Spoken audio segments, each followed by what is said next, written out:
O movimento pentecostal aflorou com intensidade em Los Angeles no ano de 1906 e espalhou-se para diversos locais, entre eles Chicago, onde o pastor da Igreja Batista Gunnar Wingren recebeu o batismo no Espírito Santo. Numa convenção batista, Gunnar Wingren conheceu o jovem Daniel Berg, que também fora batizado. Ambos eram suecos e se tornaram grandes amigos.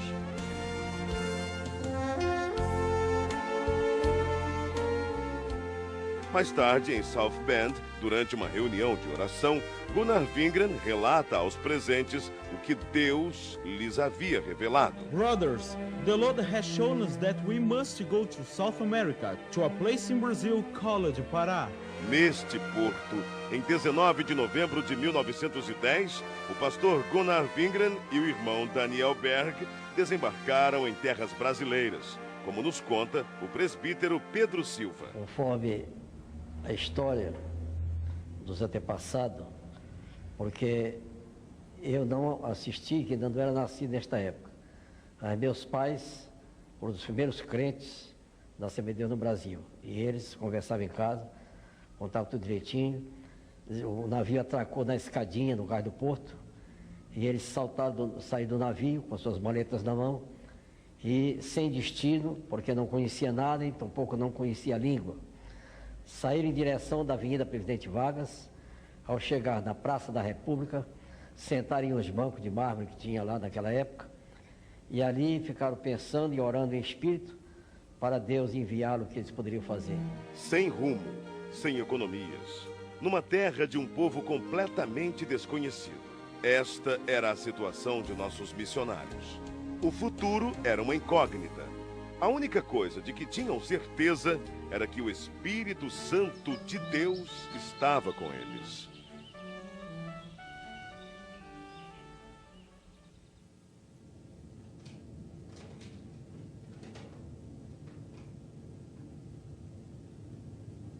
Daniel! Yes, go ahead, speak. The editor of the newspaper is our brother Justice Nelson, a Methodist pastor I knew in North America. Tomorrow, you look for him. He will certainly give us the necessary orientation here in Brazil. Praise the Lord, praise the Lord, Lord. Amen, amen. O pastor metodista Justus Nelson os recebeu muito bem. Disse-lhes a respeito da Igreja Batista de Belém e prometeu levá-los até lá.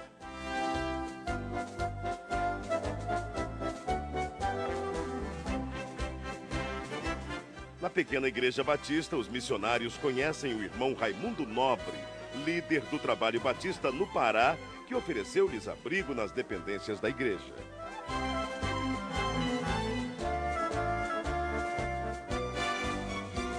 Mais tarde, os missionários foram apresentados ao irmão Adriano Nobre, membro da Igreja Metodista e primo de Raimundo Nobre.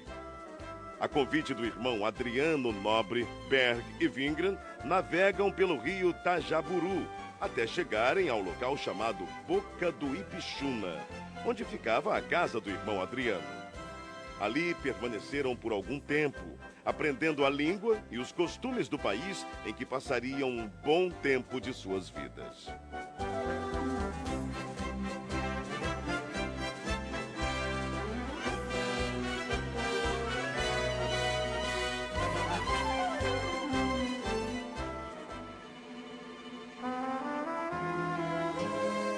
De volta à Igreja Batista, não cessavam de orar dia e noite, avivados pelo Espírito Santo.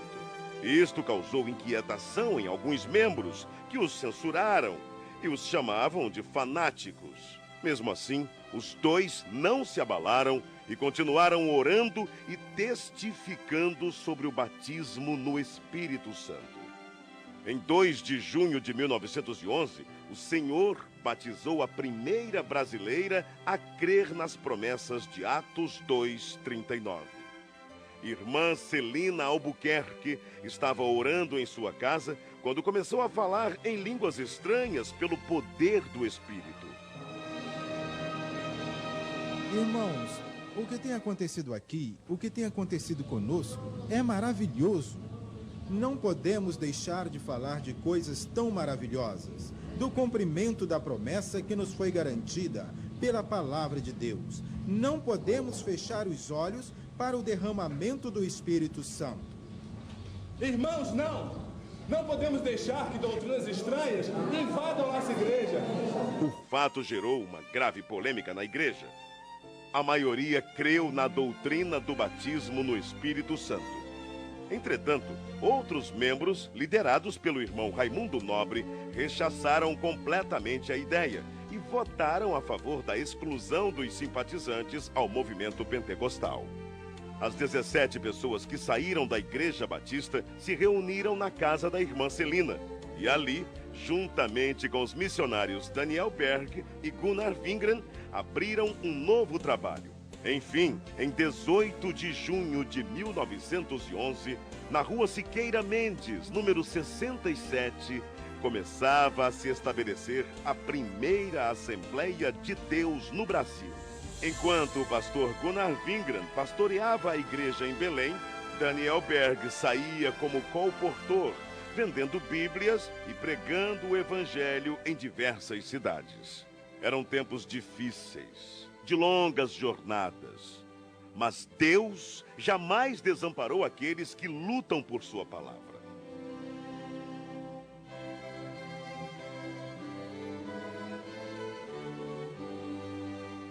O desafio era muito grande, mas a obra de Deus crescia cada vez mais. Absalão Piano, pastor pentecostal brasileiro, ordenado por Gunnar Wingren em 1913, em Rio Preto, Tajaburu do Norte. Depois dele vieram Crispiano de Melo e Adriano Nobre.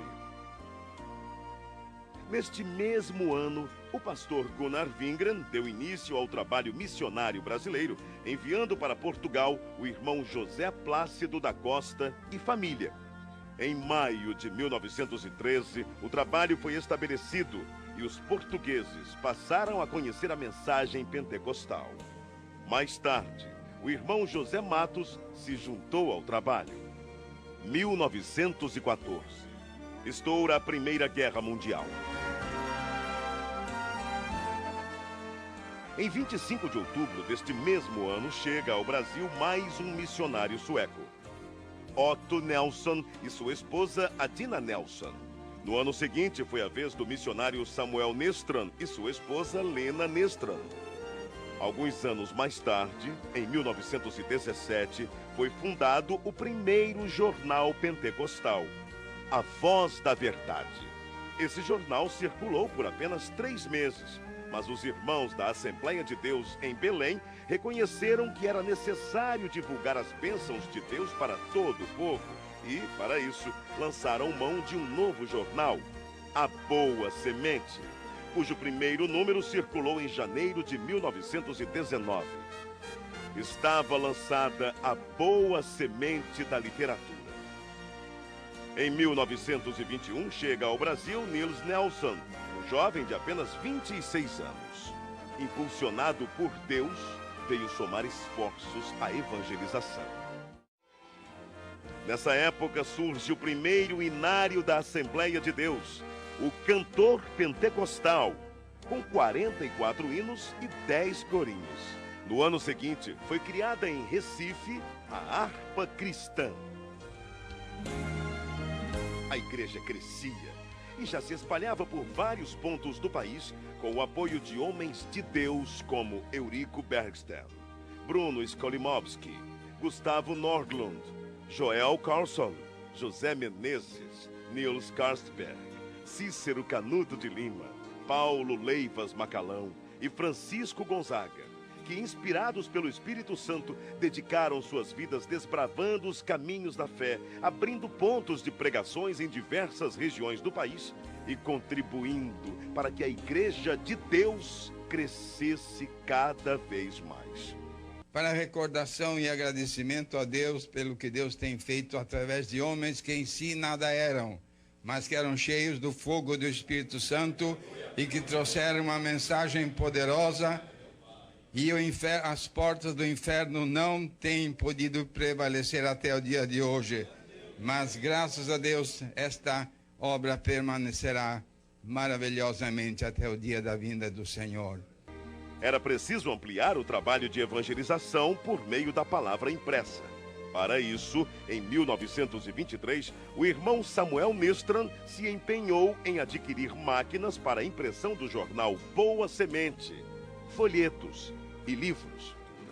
Reconhecendo o valor da literatura cristã, o pastor Gunnar Wingren e seus auxiliares resolveram fundar um jornal evangélico na capital federal, o qual denominaram Som Alegre.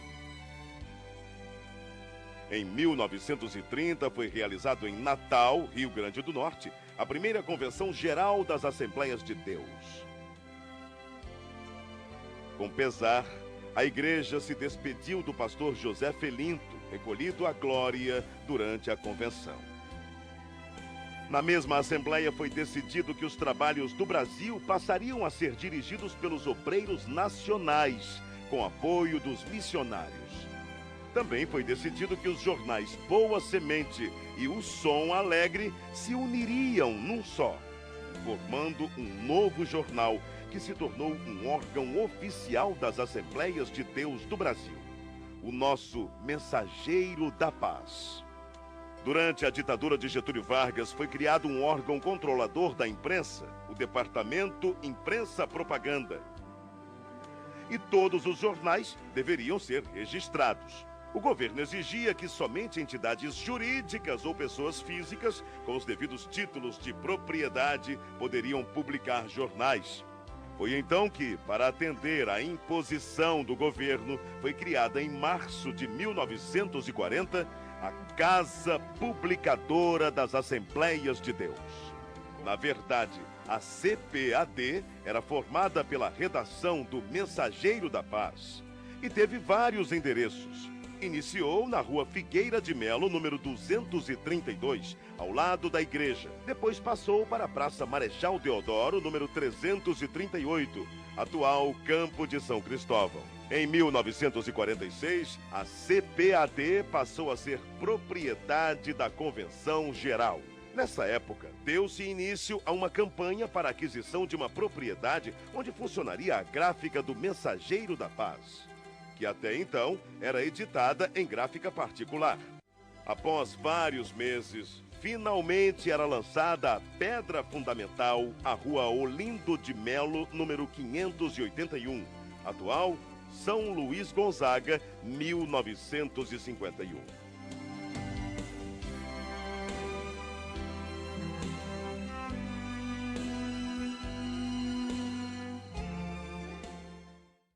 Ide e pregai. É preciso ultrapassar fronteiras e chegar até os confins da terra, anunciando que Jesus Cristo é o Senhor.